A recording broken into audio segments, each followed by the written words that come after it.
नमस्कार. आज आपण बनवणार आहोत तिळाचे लाडू. लाडू बनवून होईपर्यंत मिश्रण कोरडं पडू नये किंवा लाडू दाताला चिटकू नयेत यासाठी बऱ्याच टिप्स देखील शेअर केलेल्या आहेत. तर सगळ्यात आधी एका कढईमध्ये 1 वाटी पांढरे तीळ भाजून घ्यायचे. त्यानंतर त्याच कढईमध्ये 2 चमचे तूप गरम करून त्याच्यामध्ये 1 वाटी बारीक किसलेला गूळ घालायचा.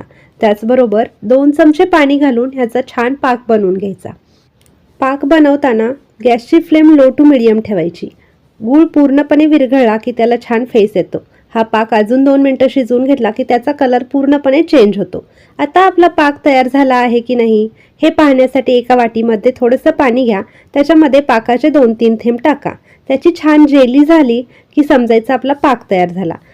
आता ह्याच्यामध्ये भाजलेल्या शेंगदाण्याचा कूट आणि पांढरे तीळ घालून मिक्स करा आणि लाडू वळायला घ्या. पण लाडू वळताना मिश्रण कोरडं होऊ नये यासाठीची ट्रिक पाहण्यासाठी किचन क्वीनला सबस्क्राईब करा.